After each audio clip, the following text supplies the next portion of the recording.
안녕하세요, 브라운입니다. 2020년의 절반이 벌써 지나가 버렸네요. 2020년은 솔직히 코로나 바이러스 때문에 그냥 망한 해라고 생각하면서 별로 기대는 안 하고 있는데요. 그래도 코로나 바이러스 덕분에 잘한 일 한 가지는 집에 처박혀서 책을 정말 많이 읽었다는 것입니다. 제가 first half of 2020 동안 무려 13권의 책을 읽었습니다. 저는 평상시에 책을 많이 읽는 편이 아니어서 제 기준으로는 진짜 많이 읽은 거여서 그래서 아주 보람차다고 생각하고 있습니다. 그래서 오늘은 제가 어떤 책을 읽었는지 그리고 그 중에서 영어 공부하시는 분들에게 도움이 될 만한 책을 3가지 골라보는 시간을 한번 가져보겠습니다. 첫 번째 책은 잭 니스벳이라는 사람이 쓴 데이비드 더글라스라는 책입니다. 이 책은 제 남편이 작년 크리스마스 선물로 사준 거예요. 그래서 여기 앞에 Happy 2019 and Beyond라고 쓴 남편의 메시지가 있어요. 제가 사는 동네에 더글라스 포라는 그 큰 소나무가 있어요. 이 더글라스 포 할 때 더글라스가 이 사람 이름에서 따온 이름입니다. 이 사람은 미국의 서부가 새로 발견되었을 1800년대 초반에 영국에서 온 이제 미국의 식물을 연구하러 온 식물학자입니다. 그래서 이 책은 그 사람과 그 당시 서부에 살았던 인디언들, 막 비버털이랑 목재를 트레이딩하던 회사 등등의 이야기를 담은 책입니다. 제가 다양한 분야의 책을 열심히 읽어서 항상 보캐뷸러리를 넓히려고 노력을 하는 사람인데요. 식물과 관련된 많은 단어를 알게 된 아주 좋은 책이었고, 그리고 굉장히 로컬한 책이잖아요. 제가 살고 있는 주에 있는 식물에 대한 거니까 제가 좀 로컬과 관련된 지식을 더 많이 배우려고 노력 중인데 그래서 아주 뿌듯했던 그런 책이었습니다. 두 번째 책은 A Man Called Ove, 프레드릭 백맨이라는 사람이 쓴 책이네요. 이것은 한국에서 유명한 책이어서 그런지 인터넷에서 많이 봤어요. 그래서 어떤 책인지 한번 알고 싶어서 본 책이었습니다. 근데 조금 너무 귀여운 책이라고 해야 되나요? 그래서 사실 제 스타일은 아니었는데 그래도 가볍고 재밌고 마음 따뜻해지는 그런 기분 좋은 책이었고 뭔가 사람의 삶이랑 죽음 같은 것에 대해서도 좀 생각해 볼 수 있는 그런 좋은 책이었던 것 같습니다. 다음 책은 엘스페스 비어드가 쓴 론 라이더라는 책입니다. 이것은 제 시아버지와 시동생의 강력 추천을 받아서 읽은 책인데요. 1970년도에 여기 있는 엘스페스라는 영국 출신 사람이 여자로서는 거의 최초로 BMW 오토바이를 타고 전 세계를 일주하는 이야기입니다. 정말 재밌게 읽었어요. 그 당시 건축학도였어요. 그래서 호주에서 건축회사에서 인턴 같은 것을 한 후에 호주를 여행하기 시작하고 거기서 동남아에 갔다가 인도에 갔다가 터키를 갔다가 이제 유럽을 건너서 다시 집으로 돌아오는 과정에서 여행 중에서 만난 사람들, 사랑에 빠진 남자들, 그리고 막 비자와 오토바이를 이동시킬 수 있는 퍼밋 같은 것을 받기 위해서 그 정말 말도 안 되는 제3세계의 뷰로크래시와 갈등하는 이야기 등등이 아주 가득 담긴 아주 재밌는 이야기였습니다. 이 엘스페스 이분은요, 나중에는 정말 성공적인 건축가가 되기도 했어요. 그래서 역시 잘 되고 성공적인 사람들은 뭔가 태생부터 다르구나 하는 느낌이 드는 책입니다. 다음은 커트 버니거트의 Slaughterhouse 5입니다. 이것은 제 남편에 의하면 미국의 모든 고등학생이 읽는 책이라고 합니다. 그래서 유명해서 그런지 저도 들어본 적은 있는 책이었어요. 하지만 제 남편 본인은 정작 읽지 않았다고 합니다. 그래서 아무튼 반전 이제 안티-워 이야기와 뭔가 사이파이가 섞인 그런 책이고 귀엽고 이제 책이 한 권이지만요. 사실 글자가 진짜 크고 큼직큼직하고 넓게 쓰여가지고 사실 글자 수는 얼마 없어요. 그래서 하루 만에 후다닥 읽은 책이었습니다. 그냥 귀엽고 재밌어요. 다음은 오스카 와일드의 The Picture of Dorian Gray입니다. 제가 대학 다닐 시절 영문학도였기 때문에 너무너무 잘 알고 있고 내용도 알고 있는 책이지만 정작 읽지 않았던 책이었습니다. 그래서 이번에 코로나 바이러스를 계기로 드디어 읽게 되었습니다. 이 책 말고요. 책 앞에 프리페이스가 있어요.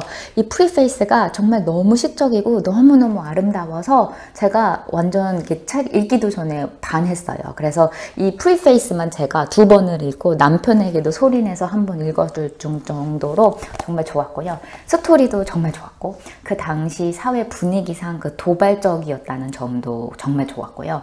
그리고 이 책에 나오는 사람들의 대화 수준이요 굉장히 높고 sophisticated해서 그 당시 사람들은 정말 그랬을까? 좀 궁금해지는 그런 책이었습니다.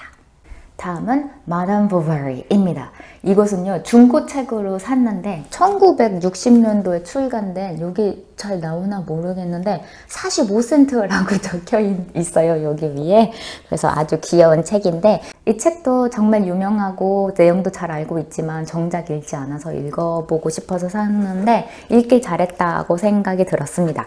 사람의 감정 묘사와 배경 묘사가 정말 아름답고 시적이어서 한 문장 한 문장 읽을 때마다 감탄하게 되는 글이었고요.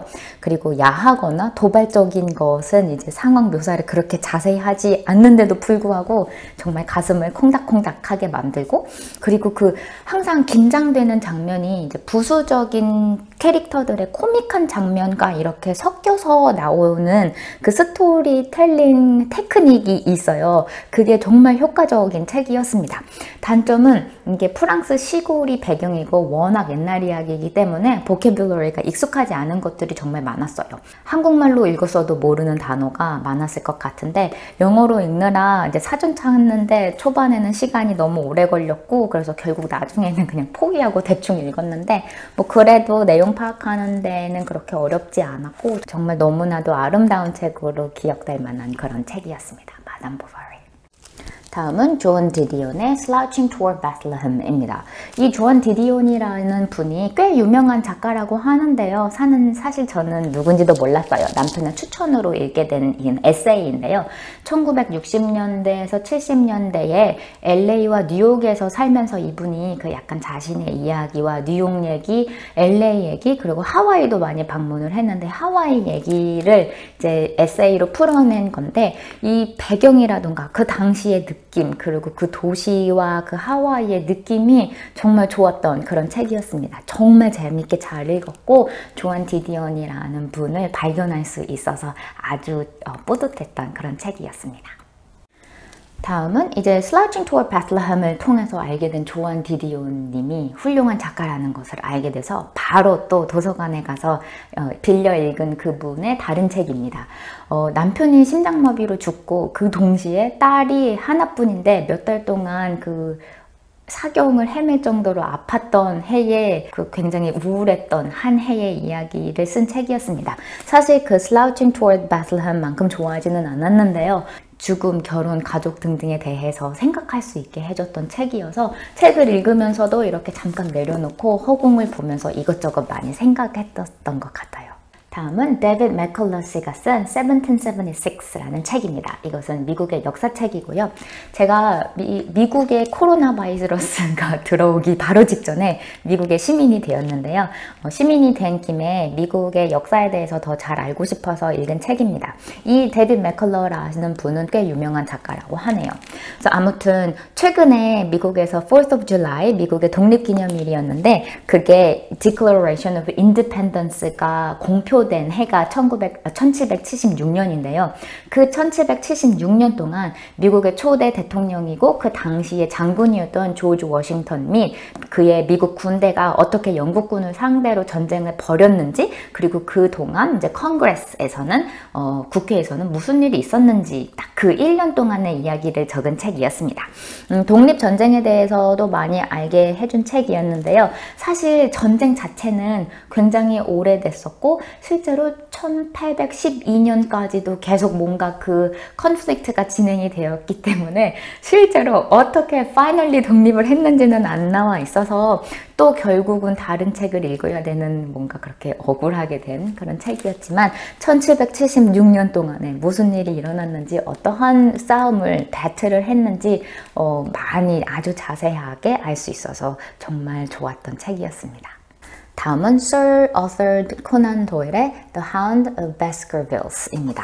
제가 탐정물을 정말 좋아하는데요. 생각을 해보니까 읽은 거라고는 코난이랑 김전일처럼 만화책밖에 없었더라고요. 근데 그 만화책들은 정말 좋아했는데 아무튼 제가 셜록 홈즈 시리즈를 한 번도 읽은 적이 없다는 것을 깨닫고 이참에 한번 사서 읽어보았습니다. 정말 재밌어서요. 한 이틀 내내 아침, 점심, 저녁 자기 직전에 열심히 읽어서 이틀 만에 끝내버렸던 책이었어요. 앞으로는 비슷한 종류를 더 많이 사서 읽어야겠다는 생각이 들었습니다. 그리고 제가 들고 설명할 책이 없는 게 이제 3가지가 있는데 하나는 슈덕이랑 그리고 Triumph of the Cities 인데 그것은 오래 읽었지만 벌써 독후감을 올렸기 때문에 생략을 하도록 하고요. 그리고 마지막으로는 The Innovator's Dilemma, 이거 크리스텐선이라는 교수가 쓴 책입니다. 이분이 몇 달 전에 돌아가셨는데요. 이분의 짧은 컨설팅을 통해서 제가 다니는 회사가 성공적인 제품을 런칭할 수 있었다라는 느낌의 사내 게시판 포스팅을 보고 제가 이 교수에 대해서 알게 되었는데요. 이분을 구글을 검색을 해보니까 아주 유명하신 분이더라고요. 이분의 업적 중에서 유명한 것은 이 Disruptive Technology라는 것에 대한 연구를 한 것입니다.